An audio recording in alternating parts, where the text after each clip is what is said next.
लेकिन हमने सोचा कि इस बार आखिरी में बोलूंगा। पहले तो शुरू में बोलता था, प्रारंभ में बोलता था, इस बार आखिरी में बोलूंगा। यद्यपि बहुत से आचार्यों से हम निरंतर संपर्क में थे, शांकर संप्रदाय के, रामानुज संप्रदाय के, निम्बार्क संप्रदाय के और भी अन्य धर्म गुरुओं से हम संपर्क में थे और अपनी ओर से जो शास्त्रीय प्रमाण हैं उन पर चर्चा भी कर रहे थे। कुछ लोगों ने यह कहा कि समाज निग्रहाचार्य को स्वीकार नहीं करेगा क्योंकि निग्रहाचार्य लोक व्यवहार के विषय में अनभिज्ञ हैं। मतलब बात जो कहते हैं वो तो ठीक है, धर्म के सिद्धांत के, शास्त्र के अनुकूल है, किंतु लोक व्यवहार नहीं जानते हैं, इसलिए समाज अस्वीकार कर देगा। अब बात है कि समाज क्या स्वीकार करता है और क्या अस्वीकार करता है, इससे धर्म को प्रभाव नहीं पड़ता। जिनका धर्म समाज की बदलती विचारधारा के अनुसार बार बार बदलता है उनको तो अंतर पड़ता होगा, लेकिन जिनका चिंतन, जिनका पक्ष समाज की जनसंख्या नहीं अपितु शास्त्रीय दार्शनिक पद्धति पर आश्रित होता है, उनको समाज के दृष्टिकोण से मतलब नहीं होता। क्योंकि अगर समाज के दृष्टिकोण की हम बात करें, जनसंख्या की बात करें, तो जितनी संख्या हिंदुओं की है लिखित रूप से, कथित रूप से, जनसंख्या सांख्यिकी के अनुसार, जनगणना के अनुसार, उससे 5 गुना अधिक संख्या उन लोगों की है जो हिंदुओं का समूल विनाश चाहते हैं इस विश्व में। ऐसी स्थिति में अगर हम केवल संख्या बल की बात करें तो सभी हिंदुओं को नष्ट हो जाना चाहिए इस संसार, क्योंकि एक हिंदू की तुलना में अनुपात देखें तो 5-6 गुना अधिक म्लेच्छ हैं इस पृथ्वी पर। तो उनकी बात को क्यों न सुना जाए, उनकी जनसंख्या का भी सम्मान करना चाहिए। मतलब उनकी विचारधारा सही होगी, उस अनुसार से, उनके मत के अनुसार चलना चाहिए। जनसांख्यिकी दबाव का एक दुष्परिणाम हो जाएगा, लेकिन ऐसा नहीं है। अस्तु, लोक व्यवहार की बात रही तो आजकल लोक व्यवहार शब्द अपने पाखंड और कुकर्म को छिपाने के लिए प्रयोग किया जाता है। लोक में क्या व्यवहार किया जाना चाहिए और किसका बहिष्कार किया जाना चाहिए, पहले तो लोगों में इसका विवेक जागृत हो। कौन सा व्यक्ति व्यवहार्य है, कौन सा व्यक्ति बहिष्कार्य है, इसका एक निश्चित विवेक जब तक जागृत नहीं होगा तब तक प्रत्येक अधर्म को, प्रत्येक अनुशासनहीनता को, प्रत्येक कुकर्म को एक ढाल मिल जाएगी बदलाव के नाम पर, व्यवहार के नाम पर।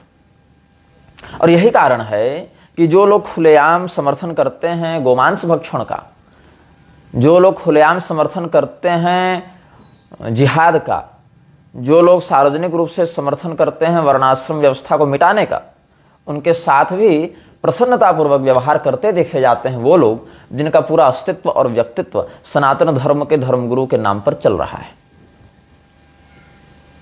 आप इस संसार में अपने चारों ओर दृष्टि घुमाकर देखें, चाहे आप अखाड़ों की ओर देखें, चाहे आप एनजीओ की ओर देखें, चाहे आप संप्रदाय के मठों की ओर देखें, अलग अलग स्थानों पर आपको यह घुसपैठ बहुत स्पष्ट रूप से दिखाई पड़ेगी कि कैसे मान्य संप्रदायों के अंदर ऐसे तत्व प्रविष्ट हो गए हैं, कैसे अलग अलग संगठन और संस्था के नाम पर ऐसे तत्व सक्रिय हैं जो खुलेआम ईसाइयत को बढ़ावा देते हैं, खुलेआम वृक्षों की प्रशंसा करते हैं, आपके सनातनी पद्धतियों पर कुठाराघात करते हैं और फिर भी स्वयं को हिंदू के रूप में कई बार प्रस्तुत करते देखे जाते हैं। यहां तक कि जिस रामकृष्ण मिशन ने कई बार स्वयं को हिंदू धर्म से अलग करने की मांग की, जहां खुलेआम ईसा मसीह की प्रशंसा और पूजा भी होती है, ऐसा रामकृष्ण मिशन और उससे जुड़ा अनुयायी हिंदुओं के मध्य उसी प्रकार से घुल मिलकर रहता है जैसे वह वास्तविक हिंदू हो। इस्कॉन वालों को देखें जो अन्य देवी देवताओं की पूजा की निंदा करते हुए भर्त्सना करते हैं, यहां तक कि भगवान गणपति की पूजा के विरोध में जिस अभय चरण डे प्रभुपाद ने इतना विभत्स $1,00,000 का प्रति महीने का जुर्माना आज से 50 साल पहले लगाया, 40 साल पहले लगाया, और जिसने जिनेवा में स्वयं को हिंदू मानने से मना किया, जिसने स्वयं को ईसा का समर्थक बताया, ट्रू क्रिश्चियंस बताया अपने अनुयायियों को, वो भी चैतन्य महाप्रभु और गौड़ीय शब्द की आड़ में अपने आप को सनातन धर्म में इस प्रकार से घुसपैठ करके मिश्रित दिखाता है इस्कॉन कि वो हिंदू ही हो और लोगों को भ्रमित करता है। आप देखिए डिवाइन लाइफ सोसाइटी जो शिवानंद वाली संस्था है, वो भी इस खुलेआम ईसा मसीह का प्रचार करती है। लेकिन नाम क्या है? योग का। फ्रीमेसन्स खुलेआम योग का आश्रय लेकर योगा फेडरेशन के नाम पर या युवा एसएफ के नाम पर अपने मेसोनिक आइडियाज को फैलाते रहते हैं। अब तो पूरी शंकराचार्य जी के मठों में भी ऐसे दुष्टों का आना जाना और संबंध हो ही गया है। आप स्वामीनारायण वालों को देखिए, उनका एक अलग ही कल्ट चल रहा है, पूरा का पूरा एक स्पिरिचुअल कार्टेल चला रहे हैं वो लोग। गायत्री परिवार को देखिए, उसने महापुरुष ईसा की प्रशंसा कर रखी है। मृक्षराज की थियोसॉफिकल सोसाइटी से तो आर्य समाज का बेस जुड़ा हुआ है, उसके आधारभूत उद्भव जुड़े हुए हैं। ईसाई मिशनरियों के साथ मिले हुए साहू घाटके के साथ आर्य समाज की नजदीकियां किससे छिपी हुई हैं? जो भी इतिहास का अध्येता रहा है वो तो इस रहस्य को जान ही रहा है। कुरान और वेद को एक मानने वाला अवधेशानंद अखाड़ा परिषद में एक प्रधान सम्माननीय पद पर बैठता ही है। मुफ्ती के साथ खुलेआम संबंध वाला कैलासानंद भी इस प्रकार से खुलेआम मदनी इत्यादि के साथ और कुरान का आदान प्रदान और इस प्रकार से यशोगान करता दिखता ही है। शरणानंद, कार्षणी शरणानंद, उधर देख लो रमन रेती वाला वो, या रामदेव देख लो, ये सब मुल्लों से खुलेआम गले मिले रहते हैं मंचों पर। ये भी कोई स्टिंग ऑपरेशन की बात नहीं, सार्वजनिक वीडियो। तो ये जो हैं, या इनके राजेंद्र दास ऐसे चापलूस जो इन्होंने अपने गुलाम छोड़ रखे हैं ना अलग अलग संप्रदायों में, जैसे रामदेव को अपना कोई काम करवाना हो या मुरारी को अपना कोई काम करवाना हो तो उसने गुलाम बना रखा है मलुपीठ में। अब ये गुलाम क्या करता है, जब भी रामदेव कोई बात ऐसी कर दे जिससे उसका विरोध होने लगे, जब भी मुरारी को ऐसी बात कर दे कि उसका विरोध होने लगे, तो ये राजेंद्र दास खड़े हो जाते हैं कि नहीं नहीं वो तो ठीक कह रहा है, वो तो महापुरुष हैं, वो तो संत हैं, वो सही कर रहे हैं। तो हर जगह एक एक गुलाम होना चाहिए इन लोगों के लिए, ताकि आपको क्या लगे कि मलुक पीठाधीश्वर तो संत हैं भैया, विद्वान है भैया, शास्त्र पढ़े हुए हैं, वो गलत थोड़ी ही बोलेंगे।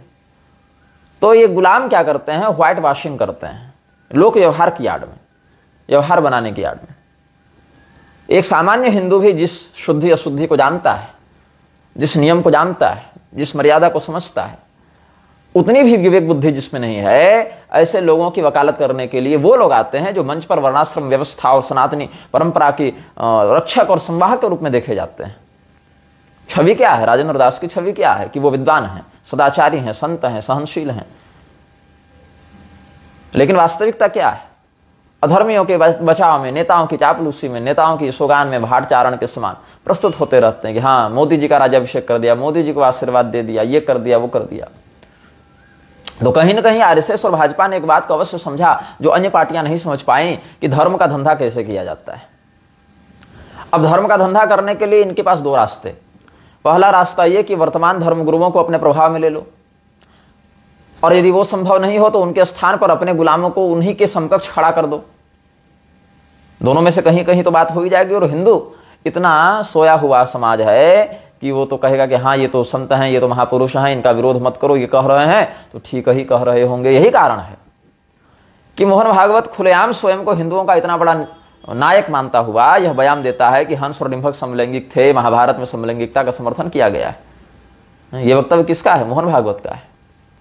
मोहन भागवत का बहिष्कार करने की औकात होगी मुरारी की या रामदेव की या राजेंद्र दास की या विद्याभास्कर जी की या राघवाचार्य जी की या और जो बड़े बड़े उठते बैठते रहते हैं लोग नेताओं के साथ। व्यक्तिगत रूप से लोग कितना भी कह दें कि वो गलत है, मोहन भागवत का कथन गलत है, लेकिन सार्वजनिक रूप से यह मंच पर कहना कि आज के बाद मैं मोहन भागवत के साथ मंच साझा नहीं करूंगा, आज के बाद में मोहन भागवत का बहिष्कार करता हूं, वह व्यक्ति दंडनीय कार्य कर रहा है, हिंदुओं को उससे सावधान रहना चाहिए, ऐसा वक्तव्य मुझे अभी तक अपनी जानकारी में नहीं मिला है। व्यक्तिगत रूप से लोग विरोध करते हैं, लेकिन सामने आकर मुखर होकर विरोध करने का साहस नहीं करते। हालांकि मैंने कुछ घटनाएं ऐसी देखी हैं जहां पर लोगों ने कार्यक्रमों में आना जाना छोड़ा जरूर है, जैसे कि गोपालाचार्य दंडी स्वामी जो परलोक चले गए, या विद्याभास्कर जी, ये सब बहुत से कार्यक्रमों का पिछले कई वर्षों में बहिष्कार किए हैं कि नहीं वहां पर मोरारी बापू और रामदेव इत्यादि की उपस्थिति रहेगी, हम नहीं जाएंगे वहां।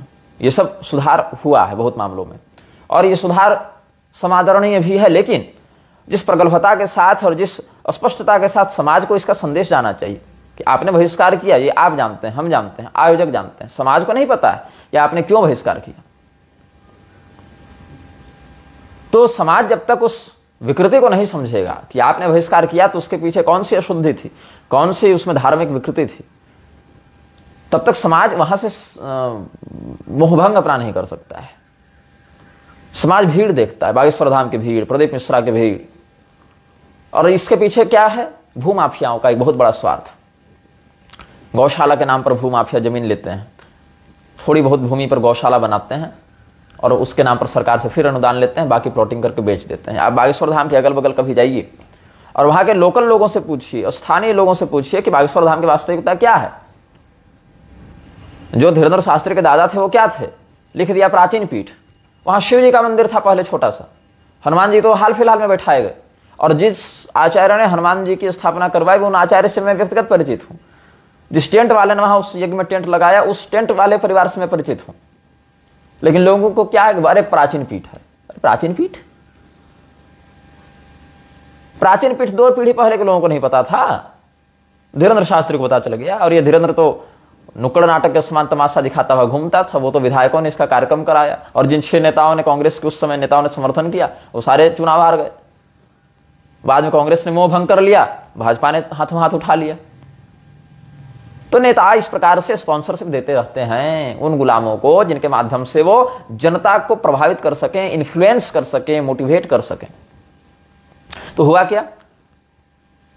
150 एकड़ जमीन जहां थी वहां 1500 एकड़ जमीन हो गई। तो 1500 एकड़ जमीन जब हो गई तो रेट बढ़े, प्लॉटिंग होने लगी। मेरे पास बागेश्वर धाम से जुड़े कई लोग ऐसे आए, अभी कदारी में जो मेरी कथा हुई, कई लोग ऐसे आए जो कहते हैं कि वहां पर मेरी जमीन थी, ऐसा वहां पर विवाद हो गया, और गुरुजी मतलब धीरेन्द्र शास्त्री के अनुयायी वहां पर कब्जा कर रहे हैं, ऐसे कह रहे हैं कि औने पौने दाम पर मेरे नाम पर जमीन लिख दो। हम लोग गुरुजी के पास गए तो गुरुजी बोले कि हम दिल्ली से लौटेंगे तब करेंगे, ऑस्ट्रेलिया से लौटेंगे तब करेंगे, जापान से लौटेंगे तब करेंगे। तो भूमाफियाओं का पूरा खेल चल रहा है, प्लॉटिंग करो जमीन बेचो, प्लॉटिंग करो जमीन बेचो। प्रदीप मिश्रा का कार्यक्रम आउट ऑफ द सिटी करवाते हैं लोग, और वहां बिल्डरों के आप देखेंगे बड़े बड़े होर्डिंग और पोस्टर लगे रहते हैं, कथा में आए लोगों को इतने % की छूट। अब पहले लोग लोकेशन पर जाएंगे, देखेंगे अच्छा लोकेशन ऐसा है, बिल्डर का ये लगा हुआ है होर्डिंग, यहां पर विज्ञापन चल रहा है, और उस विज्ञापन के माध्यम से फिर बिल्डर्स का कॉन्टेक्ट बनेगा, फिर प्लॉटिंग की जाएगी, जमीन बेची जाएगी, फ्लैट्स बनाए जाएंगे। आप ऐसे तो उस जमीन पर जाते नहीं। जमीन पर क्यों गए आप? क्योंकि वहां प्रदीप मिश्रा की कथा थी। प्रदीप मिश्रा की प्रसिद्धि क्यों है? कि सरल भाषा में टोटका बताकर लोगों का कष्ट दूर करता है, ये उसकी प्रसिद्धि का कारण है, करता नहीं है। ये भूमाफियाओं की मोनोपोली है। नेताओं से जुड़े लोग, बिल्डर्स से जुड़े लोग बड़ी बड़ी कथाओं को स्पॉन्सर करते हैं, लोग वहां पर आते हैं, टीवी चैनल्स पर तमाशा होता है, और इस प्रकार से एक साइड बिजनेस रन किया जाता है। चेहरा किसी और चीज का और पीछे काम किसी और चीज का। तो इस प्रकार की जो कथाएं होती हैं उनको सुनकर ही आपको पता चल जाएगा कि ये कितनी अनपढ़ वाली बातें कर रहे हैं, धर्मशास्त्रों में किन बातों का वर्णन है और ये क्या बता रहे हैं। लेकिन जो बिल्कुल मूलभूत हिंदू समाज है उसको तो यह होश नहीं है कि मैं भोजन कैसे करूं, मैं शयन कैसे करूं, मैं मलमूत्र का परित्याग कैसे करूं। वो क्या शास्त्रीय रहस्यों को समझेगा?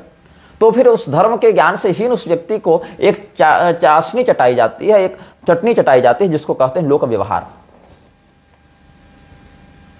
तो लोक व्यवहार की आड़ में मोहन भागवत ये कह देता है कि अगर तुम्हारे बगल में, शायद आपने वो वीडियो देखा कि नहीं, उसका मेरे पास सुरक्षित है, हमने बहुत से आचार्यों को भेजा भी था वो वीडियो, जिसमें वो कह रहा था कि बगल में तुम्हारे कोई गोमांस खाता रहे तो भाईचारे को ध्यान में रखकर तुम सहन करो और तुम अपनी रोटी खाओ बगल में। इस प्रकार से उसका भाव था।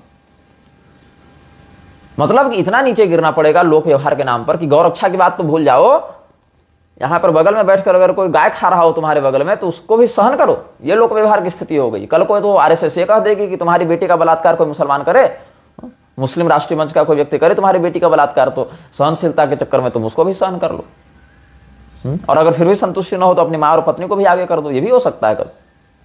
और अगर कहो कि शास्त्र में इसका निषेध है तो कहेंगे कि बदलते जमाने के साथ शास्त्र को बदल देना चाहिए।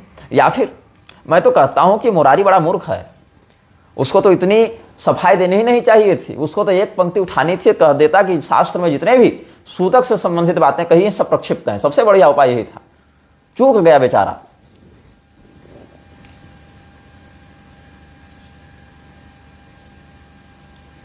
तो ये रामभद्राचार्य और मलुपीठाधीश्वर जैसे प्रक्षिप्तवादी छद्म वैष्णव समर्थन भी कर देते, हाँ सूतक का सारा विषय जो है वो तो प्रक्षिप्त है, ये कह देते। लोक व्यवहार के चक्कर में जाने का दुष्परिणाम क्या है देखो। जिन नेताओं को तुमने वोट दिलवाया, जिन नेताओं को तुमने आशीर्वाद देकर अपना शिष्य समूह उसकी ओर जोड़ दिया, क्या हुआ? मैं तो कहता हूं कि तुम अपने पूरे शिष्यों को मोदी के पैर दबाने में लगा दो, सोनिया गांधी के चरण चाटुकारिता में लगा दो, ममता बनर्जी की साड़ी खींचने में लगा दो, क्या हो जाएगा? भगवान कृष्ण ने क्या दुर्योधन के मांगने पर दुर्योधन को अपनी पूरी नारायणी सेना, अक्षौहिणी सेना नहीं दे दी थी? तो उससे क्या हो गया? क्या दुर्योधन का पक्ष धर्म का पक्ष हो गया या उसकी विजय हो गई चरम परिणाम में? नहीं हुई।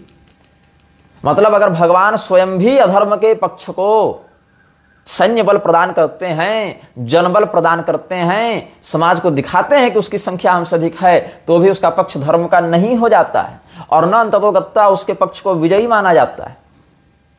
सैन्य बल से हीन होने पर भी भगवान आंतरिक रूप से जिसका समर्थन करें वही पक्ष धर्म का होता है और उसी की विजय होती है। और इसी विश्वास के साथ मैं इन पाखंडियों का विरोध करता हूं। जो लोग मुझे कहते हैं कि तुम इतने ही बड़े विद्वान हो तो उनके समान भीड़ क्यों नहीं तुम्हारे पास, उनके समान पैसा क्यों नहीं तुम्हारे पास? इसीलिए नहीं है क्योंकि धर्म धन या जन की अपेक्षा नहीं रखता है, वह सिद्धांत से बली होता है। और अमृत पीकर वो भी नहीं आए हैं, हम भी नहीं आए हैं। वृत्रासुर की चमड़ी उनकी भी नहीं है, हमारी भी नहीं है। जिन नेताओं को तुमने बाप बना रखा, उन नेताओं ने मंदिरों के विरुद्ध, वर्णाश्रम के विरुद्ध और यहां तक कि तुम्हारी चारित्रिक शुद्धि के विरुद्ध जो कुनीतियों से युक्त कानून बना रखे हैं। कल को तुम्हारी बेटी घर से भागेगी या भाग रही है जो बच्चियां, या मोबाइल पर नंगा नाच कर रही हैं जो लड़कियां, वो क्या कहेंगी? कानून हमें इसकी इजाजत देता है। 497A हट गई है। कानून बनाया किसने? पिताजी, आप ही के गुरुजी जिस नेता को वोट देने के लिए कहे थे वही नेताजी ने बनाया है ये कानून।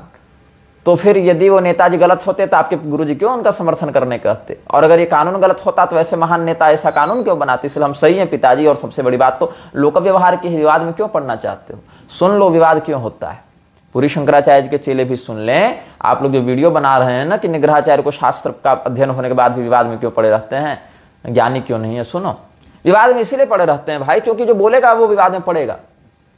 तुम्हारे शंकराचार्य जी राम मंदिर प्रकरण में क्यों विवाद में पड़े थे? बोले थे इसलिए पड़े थे। गलत देखे बोले तो विवाद में पड़े। मैं भी गलत देखता हूं, बोलता हूं तो विवाद में पड़ता हूं। तो क्या यह कहा जाए तुम्हारे ही गुरुजी के सिद्धांत के अनुसार कि क्या वो ज्ञानी नहीं है या फिर उनको शास्त्र का अध्ययन नहीं है? विवाद में व्यक्ति पड़ेगा। मुरारी ने चिता की अग्नि से फेरा दिलवाकर लोगों को भ्रमित किया, सनातनी सिद्धांतों की अवमानना की। विवाद में पड़े, विरोध करेंगे तो विवाद में पड़ेंगे। सभी लोगों ने विरोध किया, बहुतों ने नहीं भी किया। इस प्रकरण में भी हमने देखा, मैं देख रहा था, मैं ऑब्जर्व कर रहा था, ये चिंतन कर रहा था, अनुभव कर रहा था कि इस बार क्या होता है। सामान्यतया ऐसे विषयों पर मुखर होकर प्रारंभिक विरोधकर्ताओं में हम रहते हैं, लेकिन इस बार मैं चुप रहे, मैं चुप रहा, देखता रहा क्या होता है, लोग क्या कहते हैं, मुरारी क्या कहता है। जब एक बार सभी लोगों का मुख्य मंतव्य सामने आ जावे तो हम भी अपनी बात कहेंगे। इसीलिए शंकराचार्यों से, रामानुजाचार्यों से हम निरंतर संपर्क में बने हुए थे। चल क्या रहा है, शास्त्रीय प्रमाणों पर चर्चा कर रहे थे। वो लोग अपना वक्तव्य भी दे रहे थे। मैंने वक्तव्य देखा स्वामी मुक्तेश्वरानंद सरस्वती जी का और ब्रह्मानंद सरस्वती जी का, जो पहले त्र्यंबकेश्वर चैतन्य ब्रह्मचारी जी थे, उनका देखा। राजेंद्र दास जी का भी देखा, क्या कह रहे हैं, कैसे कह रहे हैं। और बड़ी निराशा हुई हमको राजेंद्र दास के वक्तव्य को सुनकर। राजेंद्र दास इतने अधिक धन पिशाच हो गए हैं कि उनको कोई मतलब अब नहीं है धर्म सिद्धांतों से। मानसिक विकृति का अगर जीता जागता उदाहरण देखना हो धर्म जगत में तो राजेंद्र दास की ओर देख लो। दो चेहरे अगर एक शरीर में देखने हैं तो राजेंद्र दास को देख लो। रामदेव की चापलूसी, मुरारी की चापलूसी, वर्णाश्रम के समर्थन में बोलकर पैसा कमाने के बाद वर्णाश्रम के विरोधियों की ही चमचागिरी, उनकी चाटुकारिता, उनकी नौकरी, उनकी गुलामी, यह राजेंद्र दास का व्यक्तित्व बन गया है और एक पैटर्न बन गया है इस व्यक्ति का। जिस व्यक्ति ने धर्म के विरुद्ध बोला चाहे किया, उसकी गुलामी करना, उसकी तलवे चाटना राजेंद्र दास का काम बन गया।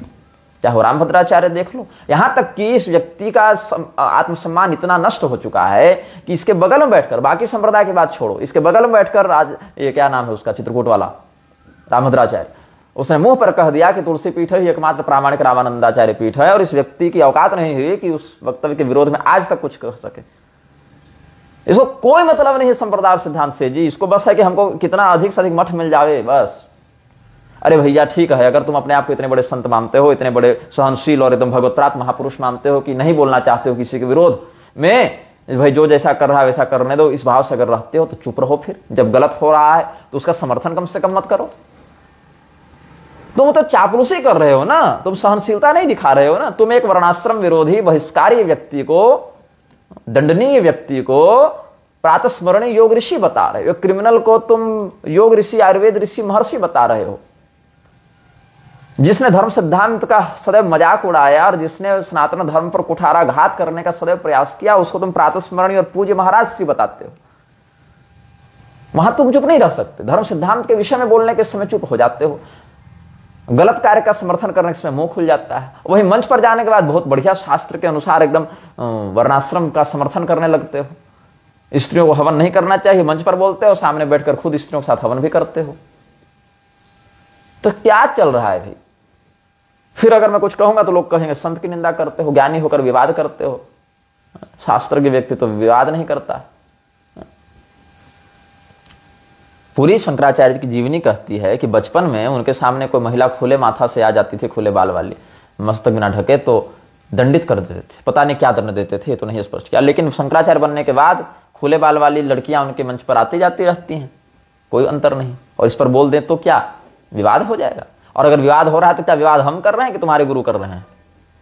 तुम्हारे गुरु एक और कहते हैं कि 3.5 साल में हिंदू राष्ट्र बन जाएगा, नहीं बनता है। तुमके चेले कहते हैं कि हमारे गुरु जी ने कह दिया मतलब अब बन चुका। तीसरी ओर तुम्हारे ही गुरु भाई कहते हैं कि जब तक तंत्र कुल नहीं बनेगा तब तक हिंदू राष्ट्र नहीं बनेगा। चौथी ओर वही कुछ गुरु भाई कहते हैं कि पंजाब में खालिस्तान को हमने कमजोर कर दिया। मतलब कि कॉन्सेप्ट क्लियर नहीं, ना गुरु का, ना चेला का, ना चेलों के गुरु भाइयों का।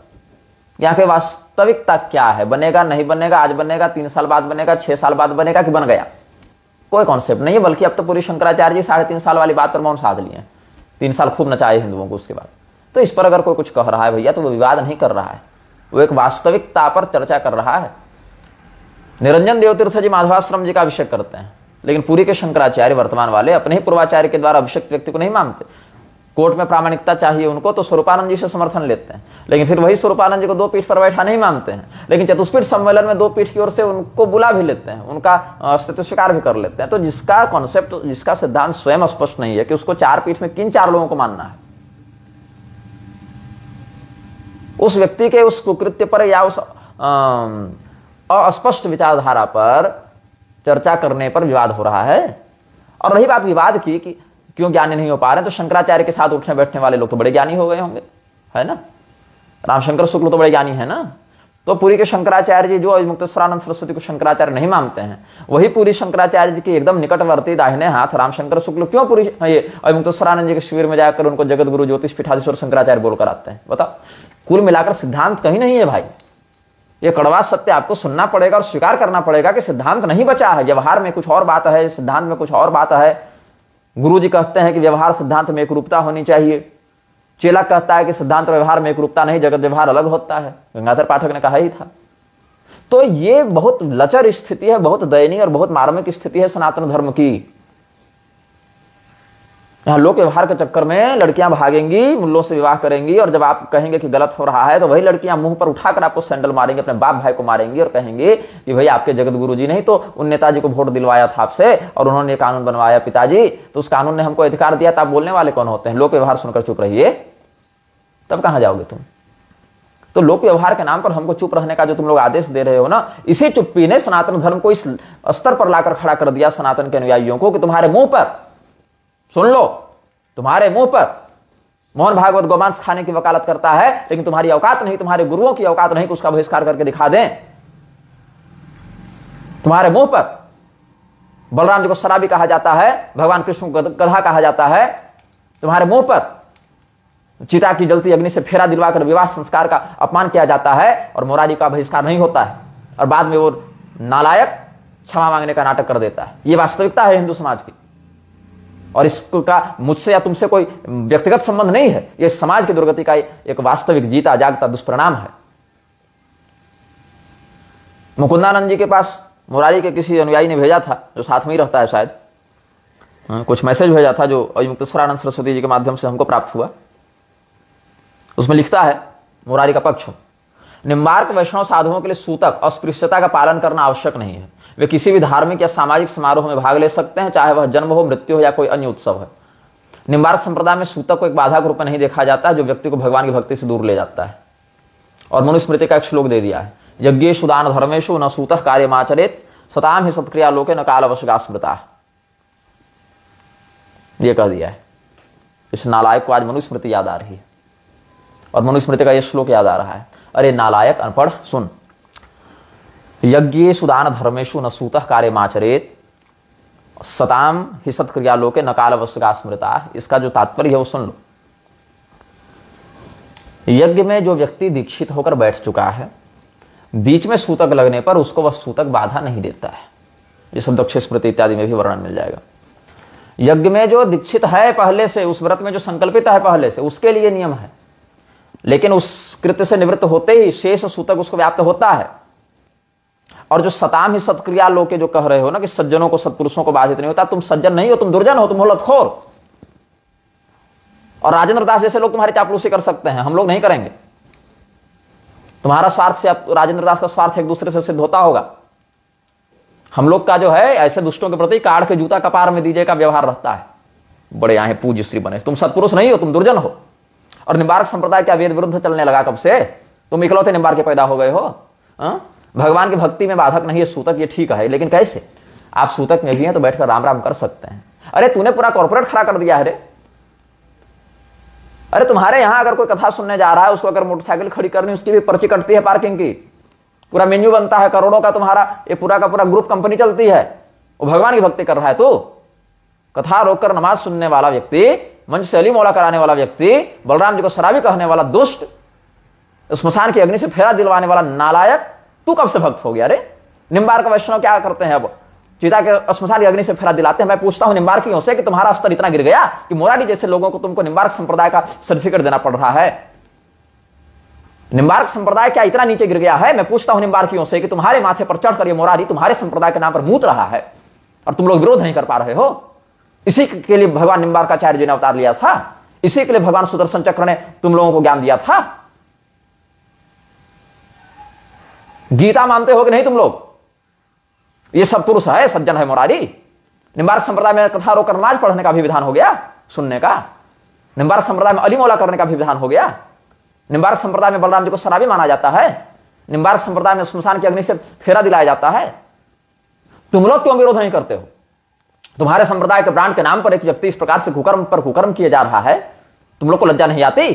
कहां है निम्बार्क संप्रदाय का जगत गुरु सब? वो क्यों इस व्यक्ति का बहिष्कार नहीं करते और क्यों नहीं कहते कि निम्बार्क संप्रदाय में ऐसी अनुशासनहीनता को बर्दाश्त नहीं किया जाएगा, स्वीकार नहीं किया जाएगा? क्यों नहीं कहते हो? क्योंकि मुरारी के पास पैसा है। अगर पैसा ही तुम्हारे लिए सब कुछ है तो भगवान निम्बार्काचार्य का नाम हटा दो अपने जीवन से, भगवान सर्वेश्वर का नाम हटा दो अपने जीवन से। व्यक्तित्व बनाने के लिए मठ का उत्तराधिकार चाहिए तुमको निम्बार्काचार्य जी के नाम पर, और सारी मनमानी करोगे तो सुन लो, निम्बार्क संप्रदाय से पहले मैं प्रमाण देता हूं कि सज्जन कौन है। सताम जो कहा ना इस श्लोक में मनुस्मृति में, सत तत्व क्या है वो बताता हूं, और अपने संप्रदाय से नहीं बताऊंगा, तुम्हारे संप्रदाय से बताऊंगा।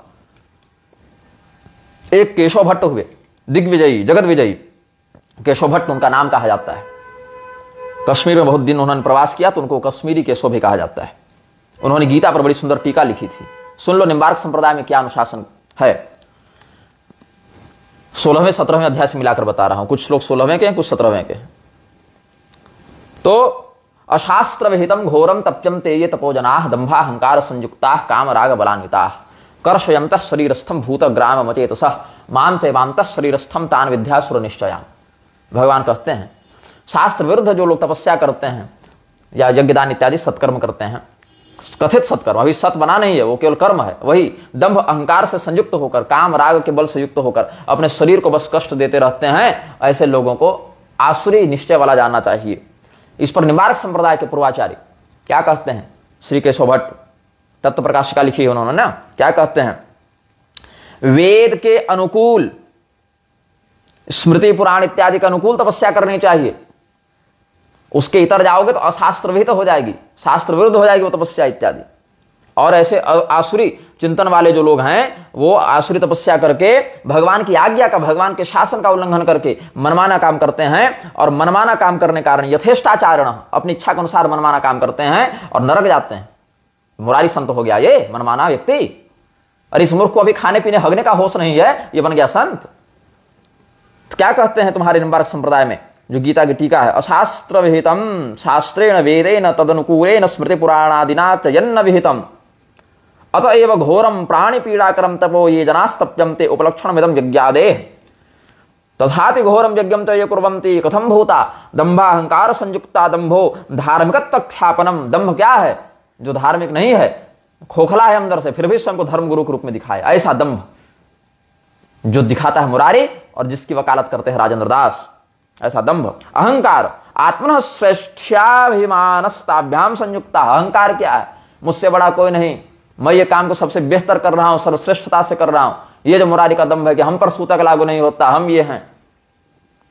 और राजेंद्र दास जैसे लोग जो इसकी व्हाइट वॉशिंग करने आ जाते हैं। अहंकार काम रागवान्विता कामो विषयाभिलाष रागस्तदभिनिवेश। विषय के अभिलाषा और उसमें प्रविष्टि। इतना करोड़ का वहां प्रोजेक्ट है, बड़े बड़े प्लॉटिंग हो गए हैं पंडाल के लिए, पार्किंग का टिकट अलग कट रहा है, कॉर्पोरेट लोग इतना इन्वेस्ट कर चुके हैं, ऐसे कैसे कार्यक्रम छोड़ दिए? भक्ति कर रहा है तू। अगर तू उसको राम भक्ति करनी थी तो अपने कमरे में बैठा बैठा राम राम करता 13 दिन, कोई तुमको नहीं रोकने जाता। न शास्त्र की ओर से आपत्ति आती, न समाज की ओर से आती, लेकिन तूने तो पूरा का पूरा बिजनेस खड़ा कर रखा है। तू बिजनेस कर रहा है ना मुरारी, तो कथा नहीं कर रहा है। अब कुछ लोग कह रहे हैं कि कथा तो व्यासपीठ के समान संकल्प लेकर नहीं करते हैं, बापूजी चर्चा करते हैं। तो बापूजी को चर्चा करने के लिए पंडाल के बिना चर्चा नहीं हो रही है भगवान की। बापूजी 1 लाख आदमी और कैमरा के बिना भगवान का सत्संग नहीं कर पा रहे हैं। बापूजी अपने घरे बैठकर चर्चा कर लेते। बहुत अगर जनता से चर्चा करने की इच्छा थी तो एक लाइव कैमरा लगा लेते और राम राम करते रहते 12 दिन, जनता वहीं से बैठकर लाइव कर लेती। अरे मुरारी लात मार रहा है सनातन धर्मावलंबियों के मस्तक पर भाई कि मैं बार बार सनातन का ऐसा अपमान करूंगा, तुम्हारे मंदिर में घुसकर तुम्हारे देवता को छूकर आ जाऊंगा और तू कुछ नहीं कर सकता। यही कारण है सरकार ने मंदिरों का अधिग्रहण करके रखा है कि वहां धर्म का अनुशासन नहीं, नेताओं की पैरवी चल सके। तो मैं भी देखना चाहता था कि इस विषय में समाज क्या प्रतिक्रिया देता, और मुझे बहुत अधिक तो नहीं लेकिन फिर भी कुछ प्रसन्नता तो हुई कि काशी के भी बहुत से विद्वानों ने विरोध किया है मुखर होकर। सबने तो नहीं किया, धन पिशाच तो हर जगह है, लेकिन फिर भी बहुत से विद्वानों ने विरोध किया, बहुत से आचार्यों ने विरोध किया। हमें प्रसन्नता है इस बात की। इस विषय में, इस विरोध वाले विषय की निष्ठा में हम उन सभी सत्पुरुषों का जिन्होंने इस दुष्ट का और इसके समर्थकों का विरोध किया, शास्त्रीयता के सम्मान में आगे आए, उनका हम समादर करते हैं, उनके प्रति मेरे हृदय में सम्मान है। तो आगे इस टीका में क्या है, निम्बार्क संप्रदाय के केशव भट्ट क्या कहते हैं? अचेतसो विवेकहीना अंतःशरीरस्थम माम च मदंशभूतम जीवम चैव कर्षयन्तो अधमगति प्रापणेन दुःखे कुर्वन्तस्तपो यज्ञादि कुर्वन्ति।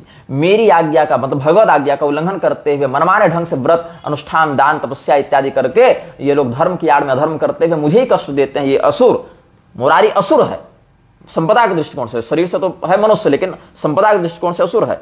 ते आसुर निश्चयास्तान आसुर निश्चयान परिहारार्थम विद्धि।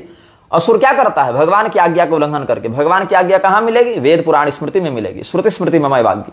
तो असुरा ही मच्छासन उल्लंघ्य यथेष्टाचारिण मदाज्ञा विपरीताचारित्वात् तेषां सुखलव संभावना नास्ति प्रत्युत्ताजस्र दुखे नरके पतन्ति प्रसक्ताः काम भोगेषु पतन्ति नरकेषु इत्युक्तत्वात्। भगवान की आज्ञा का उल्लंघन करके मनमाने रूप से स्वयं को धर्म गुरु आचार्य संत विरक्त दिखाने के लिए ये लोग आगे आ गए। पूरा पूरा बिजनेस मॉडल चला रहे, मेन्यू तक बन रही है, किस दिन क्या बापू खाएंगे। पलंग पर बैठकर गजल सुनी जा रही है बापू के द्वारा, मुसलमानों को बुला के सम्मान किया जा रहा है, भगवान के अशास्त्रीय रूप की प्रतिष्ठा करके कहा जा रहा है हिंदू अगर मंदिर में रात को 12 बजे आएगा तो हम नहीं खोलेंगे दरवाजा, लेकिन अगर मुसलमान रात को 12 बजे हमारे मंदिर में नमाज पढ़ने आएगा तो हम खोल देंगे। राजेंद्र दास अंधे हैं क्या? तुलसी पीठाधीश्वर हो गए हैं क्या? अरे चित्रकूट में बैठे रहते समझते कि नहीं दिख रहा है तुमको, आंख कान सब सही सलामत है, फिर भी ये अनर्थ नहीं दिख रहा है तुमको, तो तुमसे अच्छा तो सड़क का पशु है जिसको इतना विवेक है कि क्या सामने चल रहा है, किससे हमको खतरा है और किससे हमको लाभ है। तुम तो अंदर से दिमाग बन गए हो ना धर्म के लिए, लोगों को भ्रमित कर रहे हो तुम ना। राम राम करने का कहीं निषेध नहीं है सूतक में, ये ठीक है, लेकिन तुम राम राम नहीं कर रहे हो। राम राम करना होता तुम कमरे में भी कर लेते, तुम पूरी की पूरी व्यवस्था पंडाल इत्यादि बनाकर पूरा का पूरा एक व्यवस्थित मंच पर जाकर तुम कर रहे हो कथा, और उसकी भी तुमको ग्लानि नहीं है। और मैं तो कहता हूं मुरारी जैसे दुष्ट तो कभी सूतक लगता सच में नहीं, क्योंकि जीवन भर या पवित्र रहने वाले चांडाल से भी गर्हित हैं। चांडाल भी अगर मुरारी को छू लेना तो चांडाल गंगा जी में नहाकर कहेगा कि अब हम शुद्ध हुए मैया। चांडाल भी अपने कर्म पर अगर निष्ठा रखे तो 100 मुरारी को उससे ज्यादा उसका मूत्र पवित्र है चांडाल का। मुरारी का पूरा जीवन एक तरफ ले लो और स्वकर्मनिष्ठ चांडाल को, भगवत भक्त चांडाल को मूत्र त्याग करने का, वो मूत्र ज्यादा पवित्र है मुरारी के पूरे जीवन से। उस चांडाल का सम्मान है जो स्वकर्मनिष्ठ है, भगवत भजन करता है, उसी के स्मशान में नौकरी करता है, लेकिन स्वकर्मणात्म अभ्यर्थ सिद्धि विन्दति मानव के अनुसार जीवन यापन करता है, उस चांडाल का सम्मान है। ऐसे ही गुर्जरे जीर्णताम गता नहीं हो गया। आगे देखिए, शास्त्र की विधि का उत्सर्जन करके, उसका परित्याग करके मनमानी गति वाले का क्या कहते हैं भगवान? यह शास्त्र विधि मुत्सृज्य वर्तते कामकारतः न स सिद्धिम अवाप्नोति न सुखम न पराम गतिम। इस पर निम्बार्क संप्रदाय का क्या सिद्धांत है ये देख लो। यत् शब्देन शास्त्रीय कार्यानुष्ठानाधिकारी सामान्यतो गृह्यते जीवानाम हितम शास्ति बोधयति इति शास्त्रम। शास्त्र क्या है? जीव के जीवन को जो अनुशासन के अनुसार प्रबुद्ध करे वह शास्त्र है। मोहन भागवत और मुरारी के अनुसार शास्त्र नहीं है, भगवत आज्ञा के अनुसार शास्त्र है। वेदस तदुपजीव स्मृति पुराण इतिहास आदि वेद शास्त्र हैं, वेद के अनुकूल चलने वाले स्मृति पुराण इत्यादि शास्त्र हैं, इतिहास इत्यादि शास्त्र हैं। तत्संबंधी विधि रीत्युपलक्षणम निषेधस्य तथा चैवं कुर्यादेवं न कुर्यादिति कर्तव्या कर्तव्य विषयो लिंगादि शब्दस्तमुत्सृज्योपेक्ष कामकारतः स्वेच्छया यो वर्तते गुणकार्येषु प्रवर्तते ससिद्धिं साधन सिद्धिं कर्माद्युपायं कुर्वन्नपि नाप्नोति। वेद शास्त्र की मर्यादा से ज्ञात होता है कि क्या करना है, क्या नहीं करना है, क्या कर्तव्य है, क्या अकर्तव्य है, और फिर उस विवेक से व्यक्ति काम करे तो ठीक, अन्यथा अगर शास्त्र की विधि का उल्लंघन करके, भगवद आज्ञा का उल्लंघन करके कोई काम करता है तो ऐसा व्यक्ति अतिशीघ्र परिश्रम करने के बाद भी निष्फल ही होता है अंत में। सिद्ध भावे न सुखम ऐहिकाम उसमें किमपि प्राप्नोति न पराम गति मुक्तिम प्राप्नोति। ये भगवान का अर्थ, ये भगवान का भावार्थ व्यक्त कर रहे हैं निम्बार्क संप्रदाय में। और ऐसे लोग जब यज्ञ करें, दान करें, दंभ से अविधि पूर्वक करें ये लोग, तब क्या कहते हैं? आत्मनैव संभाविता, जो हम कहते हैं वही सही, जो हम करते हैं वही सही, हम पर ये लागू नहीं होता, वो लागू नहीं होता का नाटक जो लोग करते हैं। आत्मनैव संभाविता कैसे करते हैं? धर्मध्वजित्वाय न तो शास्त्र विधि विषय इत्याह। धर्मध्वजी, झंडा केवल धर्म का ऊंचा रखे हैं लेकिन है पाखंडी, धर्म की आड़ में है पाखंडी। झंडा दिख रहा है धर्म का, नीचे जाकर देखते हैं तो कुछ नहीं वहां शास्त्रीयता। तो ऐसी स्थिति में जो पाखंड कर रहे हैं, शास्त्र विधि का उल्लंघन कर रहे हैं, उनके लिए क्या कहते हैं? आत्मनैवात्मानं श्रेष्ठम मन्यमाना अथवा एव स्तब्धा अनम्रा, जो विनम्र नहीं है। विनम्र होता तो शास्त्र की आज्ञा मानता। नाटक कर रहा है, क्षमा मांगने का नाटक किया लेकिन अपने आप को गलत नहीं स्वीकार किया। मुरारी ने कहा कि हाँ आपको कष्ट हुआ तो हमको खेद है। अरे उनको क्या कष्ट होगा, पूरे धर्म को कष्ट हुआ है और तुम खेद व्यक्त क्या कर रहे हो? तुमको तो मंच से जूते मारकर उतारना चाहिए। लेकिन क्या हो रहा है समाज में? मुरारी को इस अहंकार के सीढ़ी पर चढ़ाया किसने? हमने तो चढ़ाया नहीं ना। श्रृंगेरी के शंकराचार्य बुलाकर करवा रहे थे मुरारी कथा, वो वीडियो होगा यूट्यूब पर। जब श्रृंगेरी के शंकराचार्य इस प्रकार के दुष्टों को प्रोत्साहित करेंगे, उसके मंचों पर राजेंद्र दास जैसे कथित शास्त्र के आना जाना होगा, दंडवत करते फिरेंगे। विद्या भास्कर जी भी बहुत बार मंच साझा किए हैं, राघवाचार्य जी बहुत बार मंच साझा किए हैं। ऐसे लोग जब अपने आप का सम्मान स्वयं न समझते हुए मुरारी जैसे व्यक्ति का सम्मान करेंगे तो मुरारी तो माथा में चढ़ के मुतेगा ही। अपनी जगह वो भी गलत नहीं है, अपनी जगह वो भी गलत नहीं है। सांप अगर पलट के काट रहा है आपको, तो सांप का तो स्वभाव है काटना। तो फिर आप कहिएगा कि मुरारी गलत कर रहा है। उसको गलत करने लायक बनाया किसने? हमने तो नहीं बनाया ना। हमसे पहले के जो कथित महामंडलेश्वर और जगत गुरु और ये सब जो पीठाधीश्वर बने थे वही लोग ना मुरारी को खाद पानी देकर सींचे हैं। तब आज क्यों कष्ट हो रहा है? और आज भी बहुतों को कष्ट नहीं हो रहा है, बहुत लोग आज भी चापलूसी करके अपना काम बना ही रहे हैं। तो धनमान मदान्विता, धनी न मानो गर्व मदश्चोद्धर्षताभ्यामन्विता। धनेन मानो गर्व मदश्चोद्धर्षताभ्याम अन्विता संतस्ते नाम यज्ञेर याज्ञिका दीक्षिता इति यत् सृष्ट ख्यापनायते यज्ञास्ते नाम यज्ञ। जो लोग कह रहे हैं कि यज्ञ दान तपस्या इत्यादि में सत्पुरुषों को सूतक नहीं लागू होता, एक बात कहो ना क्या? मुरारी का एक अनुयायी कहता है कि यज्ञ दान तपस्या में सूतक लागू नहीं होता, मनुस्मृति देखो। दूसरा अनुयायी कहता है कि हमारे जो माँ बापू जी हैं वो तो यज्ञ दान तपस्या कर ही नहीं रहे उस प्रकार से, वो तो कल भगवान नाम संकीर्तन कर रहे हैं। भगवान का नाम लेने वाला सदैव पवित्र है, भगवान का नाम लेने वाला सदैव पवित्र है। तो उसको उस पवित्रता शौच करके बिना गुदा प्रक्षालन करके क्यों नहीं मंच पर बैठ जाते हो? वहां क्यों पवित्रता अलग हो जाती है? बिना नहाए क्यों नहीं बैठ जाते हो? बढ़िया मेकअप करके पाउडर लगा के परफ्यूम मार के बैठने की क्या जरूरत है तुमको? चाहे पंडाले की क्या जरूरत है? मंचे पर भगवत चर्चा करने की क्या जरूरत है उस स्थिति में? न बुद्धि भेदम जनहित के अनुसार सामान्य व्यवहार की मर्यादा का पालन करके संसार को शिक्षा भी देनी चाहिए कि नहीं चाहिए? ये हर काम उल्टी खोपड़ी है। आदमी हो कि पिशाच हो, मनुष्य हो कि क्या हो।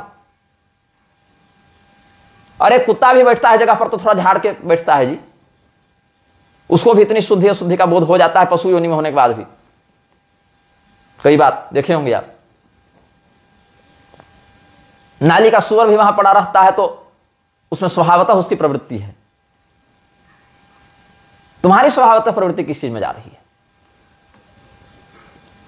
तो एक पक्ष मुरारी का कहता है, मनुस्मृति का श्लोक ज्योतिषपीठ भेजा था उसने मुकुंदानंद जी को कि सताम सत्पुरुषों पर ये यज्ञ दान इत्यादि के समय सूतक लागू नहीं होता है। दूसरी ओर कहता है कि हम तो यज्ञ दान नहीं छोड़ो, हम तो नित्य शुद्ध हैं क्योंकि हम वैष्णव हो गए। अरे भैया वैष्णव हो गए तो क्या वैष्णवता के लक्षण को सार्थक कर रहे हो?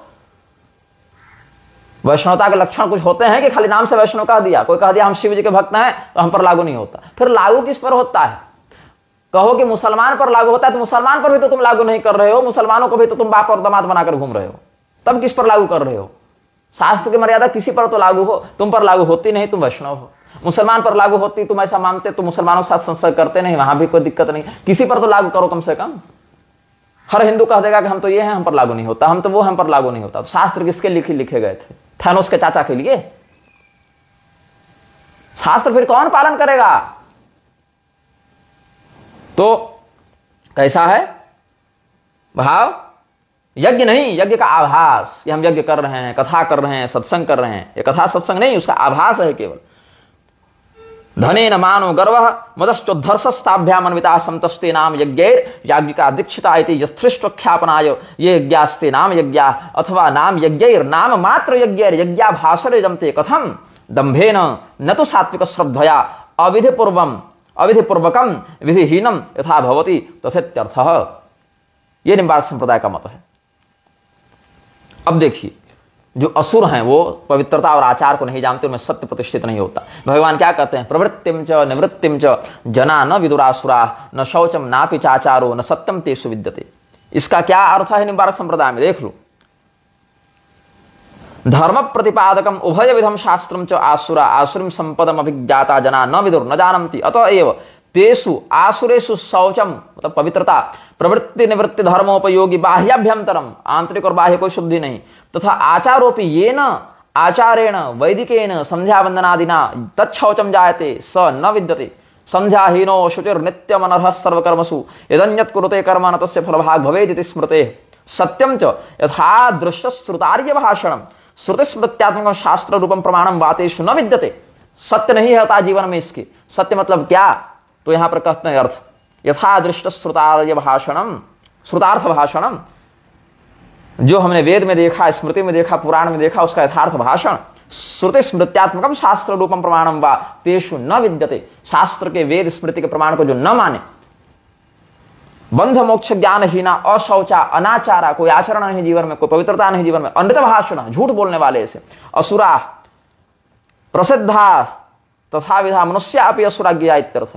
ऐसा मनुष्य जो प्रसिद्ध होकर इस प्रकार से अनर्थ करे, अनाचार करे, अपवित्र रहे, तो मनुष्य भी असुर जानना चाहिए। मैं नहीं कह रहा, निम्बार्क संप्रदाय के पूर्वाचार्य केशव काश्मीरी भट्ट कह रहे हैं। तुम्हारे संप्रदाय के सिद्धांत वाले ये कह रहे हैं मुरारी, तू कब से निम्बार्की हो गया रे? अब कहे कि सताम, हम सज्जन है, सत्पुरुष हैं, सत्पुरुष पर लागू नहीं होता। तो सुन लो, सज्जन कौन है, सत कौन है? सदित्येतत्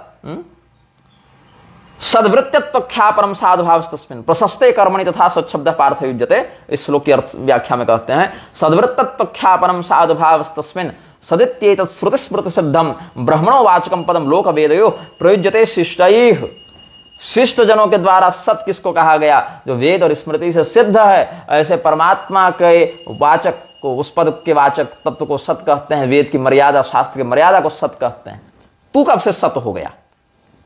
मृक्षों के साथ दिन भर उठने बैठने वाला, स्वयं जीवन भर मृक्ष के समान जीवन बिता है, तू कब से सत हो गया? तो ऐसा सत्पुरुष जो शिष्ट जनों के द्वारा आचरित आचरण का पालन करते हो। बहुत लोग हमको शिष्टाचार सुनाने आते हैं, शिष्टाचार का पालन करो, शिष्टाचार का पालन करो। शिष्टाचार मतलब चापलूसी होती है। शिष्टाचार मतलब क्या? शिष्ट का आचार। शिष्ट कौन है? भगवान मनु, सप्तर्षि, ये सब शिष्ट कहलाते हैं। ब्रह्मांड पुराण देखो, मनुस्मृति देखो, स्मार्त, श्रौत, जो वेद स्मृति की मर्यादा है और तदनुकूल आगम की मर्यादा है, उसको शिष्ट कहते हैं। वैसा आचरण एवं वैद्विधो धर्म शिष्टाचार सौच्यते, वैदिक स्मृति युक्त मर्यादा का पालन करना शिष्टाचार कहलाता है। चापलूसी को शिष्टाचार कहते हैं, चापलूसी को शिष्टाचार नहीं कहते हैं मूर्खों। अब एक और मुरारी का जो चेला था, वो जो अविमुक्तेश्वरानंद जी को भेजा था, कहता है कि चाहे किसी भी धार्मिक या सामाजिक समारोह में भाग ले सकते हैं। सामाजिक समारोह में भाग लेने से भगवान की भक्ति हो जाती है। एक और कहते हो कि सूतक भगवान की भक्ति से दूर ले जा सकता है, इसलिए हम सूतक नहीं मानेंगे, लेकिन सामाजिक समारोह में जाएंगे। क्यों? सामाजिक समारोह में जाने से, और कहता है यहां पर कि कोई अन्य उत्सव में भी जाने से हमको सूतक नहीं रोक सकता, क्यों? हम वैष्णव हो गए। अरे तू वैष्णव हो गया? भगवान विष्णु की स्मृति देखो, भगवान विष्णु का वचन मत्स्य पुराण में देखो, क्या कहते हैं भगवान। मत्स्य पुराण का 18वां अध्याय देखो, एकोद्दिष्ट मतो वक्षे दुक्तम चक्रपाणी नाम में क्या कहते हैं। ब्राह्मणों में 10 दिन, क्षत्रियों में 12 दिन, वैश्यों में 15 दिन, शूद्रों में 1 मास का शौच लगता है। लेकिन तू तो शूद्र भी नहीं है, 1 महीना में भी तू शुद्ध नहीं होगा, तू जीवन भर अशुद्ध रहने वाला नीच है। इस प्रकार से तुम्हारी दुर्वृत्ति है। प्रेतात्मा के लिए 12 दिनों तक पिंडदान करना चाहिए, क्योंकि वे पिंड उस प्रेत के लिए पाथेय मार्ग का कलेवा बताए गए हैं, अतः अतिशय सुखदायी होते हैं। भगवान का वचन है, प्रेताय पिंडदानम तु द्वादशाहम समाचरेत पाथेयम तस्य तत्प्रोक्तम यतः प्रीतिकरम महत्। ये सब बातें हैं, भगवान का वचन है, विष्णु भगवान का। और भगवान विष्णु की आज्ञा को उल्लंघन करने वाला तू नया वैष्णव पैदा हो गया है। विष्णु स्मृति देखो क्या कहते हैं। ब्राह्मणस्य सपिंडानाम जनन मरणयोर दशाहम आशौचम द्वादशाहम राजन्यस्य पंचदशाहम वैश्यस्य मासम शूद्रस्य सपिंडताच्च पुरुषे सप्तमे विनिवर्तते। आशौचे होम दान प्रतिग्रह स्वाध्यायानि वर्तन्ते नाशौचे कस्यचिद अन्नम अस्नुयात्। ये भगवान विष्णु का स्मृति युक्त वचन है, पुराण युक्त वचन है। श्रुति में तो तुम ऐसे भी अधिकारी नहीं हो, श्रुति क्या बताए तुमको। निम्बार्क संप्रदाय पांचरात्र मानता है कि नहीं मानता है? आगम मानता है, वैष्णवागमों को मानता है कि नहीं मानता है? वहां से देख लो, तेरे जैसे पतित को तो मंदिर में प्रवेश का अधिकार नहीं है, स्पर्श बहुत दूर की बात है। अगर तुम्हारे जैसे व्यक्ति का प्रवेश हो जाए मंदिर में, तो वैष्णव आगम का यह वचन है कि भगवान के मंदिर को बढ़िया से धोकर अभिषेक करके वहां शांति करनी चाहिए। और स्वयं को वैष्णवाचार्य बताने वाले राजेंद्र दास वैष्णवागमों का समर्थन नहीं करेंगे, भगवान के इन वचनों का समर्थन नहीं करेंगे। क्यों नहीं करेंगे? क्योंकि स्वयं उसी दोष से वो युक्त हैं, उसी नीचता से उनका जीवन कलंकित हो चुका है। जब अग्रपीठाधीश्वर राघवाचार्य पर लोग गए तो राजेंद्र दास ने उनको मुखाग्नि दी, उनका अंत्येष्टि संस्कार किया और बिना सूतक माने, बिना किसी शुद्धि का पालन किए बैठकर अपना अभिषेक करवा लिया। तो स्वयं वही पाप कर बैठे हैं, तो किस मुख से आज मुरारी का विरोध करेंगे? मुरारी का विरोध करने का औकात तब न होगी जब धर्म के अनुसार चलेंगे, धर्म का बल उनको प्राप्त होगा। इन चापलूसों से धर्म बचेगा।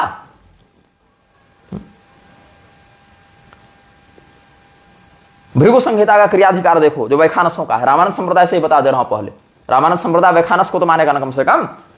अतः परम प्रवक्ष्यामि प्रायश्चित्तम तपोधना चंडाल सूतिको दक्यापतित प्रतिलोमजयी, चंडाल सूतिको दक्यापतित प्रतिलोमजयी गर्भालये प्रविष्टे तैस्पृष्टे बिंबे तथैव च सप्तरात्र महाशांतिमब्जाग्नो जुहुयात् ततः। पानी में और अग्नि में हवन और स्नान इत्यादि अभिषेक इत्यादि करके 7 रात्रि तक शांति करवाई जाती है। जलाधिवासन कृत्वा जंगमानम तथैव च, जो अस्थायी प्रतिमाएं हैं, मतलब चल प्रतिष्ठा है, उनको पानी में जलाधिवास करके फिर वहां पुनः प्रतिष्ठा करनी चाहिए। और जो स्थापित अचल प्रतिष्ठा है वहां पर ध्रुव शुद्धिम च कृत्वा तुक प्रतिष्ठा पुनराचरेत शुद्रैर्वाथानुलोमैर्वा स्पृष्टे बिंबे तथैव च सदाष्ट कलशै स्नाप्य प्रतिष्ठा पुनराचरेत। स्वकुक्कुटवराहाणां श्रृगालानां प्रवेशने स्पर्शने च तथा तेषां शांति होमम जुहोति च। मुर्गा, कुत्ता, सुअर, सियार इत्यादि के मंदिर में घुसने पर भी वही शांति है। कुत्ते के द्वारा भगवान की प्रतिमा का स्पर्श होने पर जो शांति, वही शांति मुरारी का स्पर्श होने पर होनी चाहिए। यह धर्मशास्त्र का निर्णय है। लेकिन आज का हिंदू इन विषयों को क्या समझेगा, जब एक तो वो मुरारी को संत मानता है, दूसरे राजेंद्र दास जैसे लोग मुरारी का समर्थन करते हैं, और तीसरे हिंदू खुद कुत्ता को बाप बनाया घूम रहा है। पुनः प्रतिष्ठा मार्ग न प्रतिष्ठा पुनराचरित। और अगर कहो कि हम 5 रात्र वाले हैं, हम वैखानस को नहीं मानेंगे, तो ले वहां से भी प्रमाण देख ले। सनक भगवान को शांडिल्य जी ने क्या बताया? सनक पूछते हैं परमेश्वर संहिता के 22वें अध्याय में, संप्रोक्षण विधानम में प्रब्रोहि मुनिसत्तम प्रायश्चित्तेषु सर्वेषु प्रशस्तो यस्तु पूरकः। मुर्दे से संयुक्त व्यक्ति, सूतक से ग्रस्त व्यक्ति, सूतक दोनों प्रकार का, जन्म और मरण दोनों वाला, सूतकर मृतकर वापी, ये सब जनन मरण इत्यादि हर स्थिति में किस प्रकार से भगवान का संप्रोक्षण विधान है वो देखिए, परमेश्वर संहिता में कहते हैं। प्रासाद प्रतिमा पीठे प्रमादादेव दूषिते समाहिते यथा पूर्वं पूजा लोपे विशेषतः चंडाल पतितो दत्या सूतिकादि स्वादिभिः सूतकैर मृतकैर्वापि नित्या शौचैश्च गर्हितैः शिल्पभिर वेदबाह्यश्च मूर्खैः अज्ञात जातिभिः विणमुत्र रुधिरा पेय रेतोभिर्दूषिते सति जनने मरणे नृणां मंदिरे राष्ट्र संकुले स्वश्रीकाल खराब्यश्च वायसस्येन जातिभिः स्पृष्टे बिंबे तु संदृष्टे तंत्राणां संकरे यदि एवमादिषु सर्वेषु संप्रोक्षण विधिर्भवेत्। पूर्व पुराण के उत्तर भाग में 1 महीने का सूतक बताया है शूद्रों के लिए। शुद्धे विप्रोदशाहेन द्वादशाहेन भूमिपः वैश्य पंचदशाहेन शूद्रो मासेन शुद्धति। न इसका कोई संस्कार का पता है, न इसका वर्णाश्रम का पता है। कभी कहता है विरक्त है, फिर पता चला विवाह भी हो गया है, पत्नी का अंतिम संस्कार करता है, लेकिन सूतक नहीं मानता है, कहता हम निम्बार्क वाले हैं। अरे जिसको इतना होश नहीं कि क्रव्याद क्या है, हव्याद क्या है, गार्हपत्याग्नि क्या है, उसको कहां से पता चलेगा कि सूतक और पातक क्या लगता है। परम पुरुष संहिता में देखो, अशौच युक्त व्यक्ति जब मंदिर में घुसता है तो उसका तुरंत मंदिर धोकर बढ़िया से प्रतिष्ठा पूर्वक शांति पूर्वक शोधन करना चाहिए। परम पुरुष संहिता के 6वें अध्याय में भगवान वैष्णवागमों में उपदिष्ट करते हैं, जाताद्य शौच युक्ताश्च प्रविशन्ति यदालयम् संप्रोक्षणं तदा कुर्यात् शास्त्रोक्तेनैव वर्तमाना। जयाख्य संहिता के 25वें पटल में देखो, सूत के मृत के चैव नित्यं विश्वमयस्य च सानुष्ठानस्य विप्रेन्द्र सद्य शुद्धि प्रजायते तत्रापि वासुदेवाख्य मंत्रम 500 जपेत स्पर्शनम भोजनम दानम दशाहम तस्य वर्जयेत। 10 दिन का वर्जन करे, स्पर्श भोजन दान सब, और उसका संपर्क होने पर भी तत्संपर्कात् भवेत दोष सिद्धस्यापि महामुने। जो विष्णु भगवान के मंत्र में अनुष्ठान पूर्वक बैठा हुआ है उसको तो सानुष्ठान से विप्रेन्द्र, उसकी तो शुद्धि हो जाती है। सूतक मृतक लगने पर उसको, जो अनुष्ठान में पहले से बैठ चुका है, उसकी तो सानुष्ठान से विप्रेन्द्र सद्य शुद्धि प्रजायते, उसको शुद्धि हो जाती है। फिर भी कम से कम 500 बार अपने गुरु मंत्र का जप तब भी कर लेना चाहिए, शुद्धि होने बाद भी। मतलब जो पहले से अनुष्ठान में बैठा है, 5 दिन का अनुष्ठान है, तीसरे दिन सूतक लग गया तो तीसरे दिन सूतक लग गया तो अनुष्ठान बीच में नहीं तोड़ेगा वो, लेकिन 500 मंत्र जपेगा फिर भी कि वो सूतक हम पर लागू ना हो। और जब अनुष्ठान पूरा होगा उसके बाद शेष सूतक उसको लागू होगा। ये नियम कहता है। अर्ध कुकुटी सिखाने चला है तू धर्मशास्त्र हम लोगों को कि हम पर लागू नहीं होता, तुम पर लागू नहीं होता। अरे जाकर तू विष्ठा खा और कह ले कि हम शाकाहार नहीं विष्ठाहार करेंगे। अपने तक सीमित रख, संसार को क्यों भ्रमित करता है। लेकिन यदि अनुष्ठान में नहीं बैठे तो अनर्हता वर्णन देखिए। ब्राह्मणादि नाम सूतकम मृतकयोर जपादि अनुष्ठानान अनर्हता नाधिकारी अनुष्ठान सदशाहम भवेद द्विजा। 10 दिन का सूतक ब्राह्मण के लिए बता रहे हैं, शूद्र के लिए तो 1 महीना है। नाधिकारी अनुष्ठाने सदशाहम भवेद द्विजा द्वादशाहम निपश्चैव वैश्य पंचदशांतिकम निवर्तन्ते जपध्यानात् शूद्रो मासम प्रयत्नतः। देख लो एक अनधिकारी को व्यासपीठ पर बैठाने का क्या दुष्परिणाम होता है। लेके कांधे कामरकारी, माथा पर मुंहते मुरारी हो रहा है। यहां पर क्यों हो रहा है? क्योंकि एक अनधिकारी को तुम लोगों ने व्यासपीठ पर बैठाकर उसका सम्मान किया, उसको दंडवत किया, उसको प्रोत्साहित किया, तो क्या उम्मीद करते हो धर्म का व्याख्यान करेगा? वेश्या को अपनी बहू बनाकर ले आओगे तो पूरे मोहल्ले को न रमण सुख देती फिरेगी कि कुलवधू का कर्तव्य करेगी वो। तुमको न होश होना चाहिए। जो आचार्यगण शंकराचार्य रामानुजाचार्य की गद्दी पर बैठे थे उनको न मुरारी का निग्रह कर देना चाहिए प्रारंभिक काल में। खाद पानी तुम लोगों ने दिया रामभद्राचार्य को, खाद पानी तुम लोगों ने दिया मुरारी को। अब वो चढ़ के नाटक कर रहे हैं, तांडव कर रहे हैं, अपने राजनीतिक बल का आश्रय ले रहे हैं, तो तुम लोग को चिढ़ लग रही है। क्यों? इस बीमारी को जन्म किसने दिया? इस बीमारी का पालन पोषण किसने किया? हमने तो नहीं किया ना। हम तो विरोध ही करते आए हैं जब से हमने होश संभाला तब से। परमेश्वर संहिता के क्रियाकांड के प्रायश्चित विधान में देखिए, अस्पृश्य प्राण भी स्पृष्ट तथा चास्पृश्य वस्तु भी चंडाल सूतिकाद्यश्च निषाद पतितादि भी संस्पृष्ट परिम्लाने सरोभिर्यजेद यदि जपे दष्टोत्तर शतम मूल मंत्र मनन्यथि एतर दुष्टेस्तु वस्त्राद्यर देवं संपूजयेद यदि संस्नाप्य चाधमेनैव पूजयित्वा विधानतः शांति होमं प्रकुर्वीत सहस्राहुतिभिः क्रमात् चंडाल सूतिकोदक्या शवरापि यपायिभिः संस्पृष्टे पान भक्षादो देवी शस्य निवेदिते मृण्मयानि परित्यज्य छालयित्वेतराणि च। मिट्टी का बर्तन इत्यादि भी मंदिर में छू दिया हो तो उसको फेंक दे, और धातु का बर्तन हो तो बढ़िया से धो ले उसको। स्नात्वा कुशोदकम पित्वा स्नापय दधमेन तु पुनः संपूज्य जुहुयान मूलेन शतसंख्या। ये शास्त्र का वर्णन हमने आपको बताया, कई कई श्लोकों से प्रमाण दिया, स्मृति से दिया, पुराण से दिया, आगम से दिया। और क्या है स्थिति? मुरारी का विरोध करोगे तो राजेंद्र दास जैसे उसके चापलूस खड़े हो जाएंगे, तो राजेंद्र दास के चेलो बट गए। विवाद हम हिंदुओं को नहीं बांट रहे हैं, हिंदुओं को तो यही लोग बांट रहे हैं आपस में। हम तो धर्मशास्त्र की एक लीक पर चलते हैं, वही अनुसार बोलते हैं, करने का प्रयास करते हैं, लेकिन यही लोग बीच में खड़ा हो जाएंगे, नहीं नहीं बापूजी क्या गलत किया, परम पूजी श्रद्धे बापूजी, बापूजी को मारे जूता, ऐसा बापूजी। धर्म को बेचकर खा गया बापू। एक बापू 100 साल पहले पैदा हुआ था, एक 70 साल पहले पैदा हुआ था। 50 बाप बनाओगे धर्म के तो यही ना होगा। बापू बापू करते फिरते हो। एक बाप है धर्म का, नारायण भगवान परमात्मा। वही परमात्मा कभी नारायण, कभी शिव, कभी दुर्गा रूप में प्रकट होते हैं। परमात्मा धर्म के बाप है। बापू बना के घूमोगे 50 तो क्या होगा। धर्मस्य प्रभुरच्युतः धर्मम तो साक्षात भगवत प्रणीतम नवय विदुर ऋषयो देवा। मुरारी चला है धर्म सिखाने। नाटक कर रहा है क्षमा मांगने का, वो क्षमा मांग रहा है, वो हंस रहा है तुम्हारी दयनीयता पर। आज अगर तुम मुरारी को मंच से उतारने जाओगे ना, मुरारी का फोन चला जाएगा तुरंत प्रशासन को, उधर से पीएमओ ऑफिस एक्टिवेट हो जाएगा कि प्रशासन सुरक्षा दे। ये तो हिंदुओं का हाल है कि गोमांस खाकर घुसने वाले व्यक्ति को मंदिर में तुम घुसने से नहीं रोक पा रहे हो, पुलिस तुम पर लाठीचार्ज कर दे रही है, तुम मुरारी से कैसे टकराओगे। वाणी मात्र से तो तुम विरोध नहीं कर पा रहे हो। ये स्थिति है। यही कारण है, सुन लो, कि शास्त्रों का अध्ययन करने के बाद भी हम लोगों को विवाद में कूदना पड़ता है, क्योंकि नहीं कूदेंगे तो तुम्हारे गुरु के समान हम भी नपुंसक कहलाएंगे, इसलिए कूदना पड़ता है।